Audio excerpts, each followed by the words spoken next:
தேடி தேடி சென்று சோறு தின்பதையும், தேவையே இல்லாமல் அவுட்டிங் என்ற பெயரில் ஊர் சுற்றுவதையும், நடுராத்திரியில் திரைப்படம் பார்க்கப் போவதையும், நாகரிகம் என்ற பெயரில் அநாகரிகத்தில் ஈடுபடுவதையுமே இந்த தலைமுறையினர் வாழ்வியலாக ஆக்கி வருகின்றார்கள். உணவு திருவிழா என்று அறிவித்தால் காசையும் கொடுத்துவிட்டு தட்டை ஏந்தி கொண்டு யாசகம் கேட்பது போல் வரிசையில் நிற்கின்றது சமூகம். ஒரு நடிகன் தன்னுடைய வருமானத்தை பெருக்கிக் கொள்ள நள்ளிரவு காட்சிகளை வைக்கின்றார். அறிவை இழந்து குடும்பத்தோடு சென்று கூட்ட நெரிசல் சிக்கி இறந்து போகின்றார்கள். அதை பற்றி கவலைப்படாமல் தன்னுடைய வசூல் கணக்கை பார்த்து கொண்டிருக்கின்ற ஒரு நடிகனை தலையில் தூக்கி வைத்து வசூல் மன்னன் என்று கொண்டாடி கொண்டிருக்கின்றது இந்த சமூகம். பேசத் தெரியாத குழந்தைகளின் கையில் அலைபேசியை கொடுத்து அதை பெருமையாக பார்த்து ரசிக்கின்றது சமூகம். இரவு 2 மணிக்கு மிட்நைட் பிரியாணியை குடும்பத்தோடு சென்று சாப்பிடுவது கௌரவமாகிவிட்டது. நீங்கள் உங்கள் குழந்தைகளுக்கு உணவு கொடுக்கவில்லை, ஸ்லோ பாய்சன் கொடுக்கின்றீர்கள். உங்கள் தலைமுறையை மலடாக்குவதற்கு மருந்து கொடுத்துக் கொண்டிருக்கின்றீர்கள். பிள்ளையை பெற்ற பெற்றோர்களே, நம்மில் பலர் பிள்ளைகளை உருவாக்கவில்லை, நிறைய வருமானம் கொடுக்கும் ஜெர்சி மாடுகளை உருவாக்கி கொண்டிருக்கின்றோம். உங்களில் எத்தனை பேரின் பிள்ளைகளுக்கு அறிமுகமில்லாத ஒரு மனிதரிடம் 10 நிமிடம் உரையாட தெரியும்? சொல்லிக் கொடுத்திருக்கின்றீர்களா? இனி சொல்லிக் கொடுங்கள்.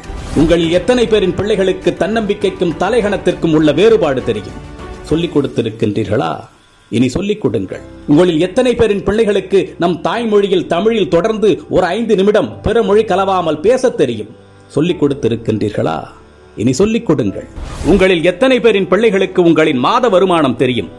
அதை கொண்டு எப்படி உங்கள் குடும்பத்தை நடத்துகின்றீர்கள் என்று எத்தனை பேர் உங்கள் பிள்ளைகளுக்கு சொல்லிக் கொடுத்திருக்கின்றீர்கள்? இல்லை என்றால் சொல்லிக் கொடுங்கள். அது தெரியாததால் தான் இன்று பலர் லட்சத்தில் வருமானம் ஈட்டியும் இஎம்ஐயில் வாழ்க்கையை தொலைத்து விழி பிதுங்கி நின்று கொண்டிருக்கின்றார்கள். ஆண் பிள்ளைகளோ பெண் பிள்ளைகளோ, உடல் வெட்கம் என்றால் என்ன என்று சொல்லிக் கொடுங்கள்.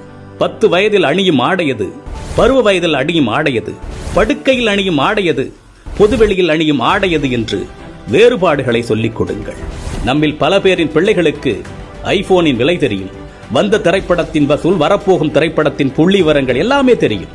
ஆனால் அன்றாடம் நாம் உண்ணக்கூடிய அரிசியின் விலை தெரியுமா? காய்கறிகளின் நிலவரம் தெரியுமா?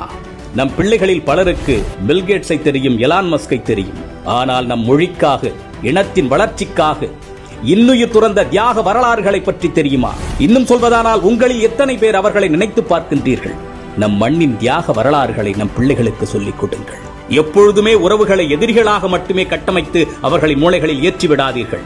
உறவுகளை ஒதுக்கத் தொடங்குங்கள் என்று அவர்களுக்கு நீங்கள் சொல்லிக் கொடுத்து விட்டால், அவர்கள் வளர்ந்துவிட்ட பிறகு அவர்கள் ஒதுக்குகின்ற முதலாவது நபர் நீங்களாக தான் இருப்பீர்கள். வாழ்க்கை என்பது வெறும் கேளிக்கையும் வேடிக்கையும் பணம் ஈட்டுவதும் ஆடம்பரமும் மட்டுமல்ல, அது மன நிறைவாக வாழ்வது.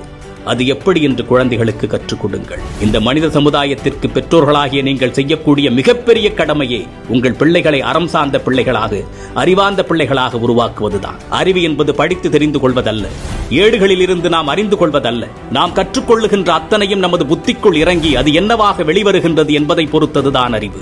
சிந்திக்க தூண்டுவது அறிவு. தன்னுள் எழும் கேள்விகளுக்கு தானே விடை காண்பதுதான் அறிவு. அப்படிப்பட்ட அறிவை உங்கள் பிள்ளைகளுக்கு வழங்குங்கள்.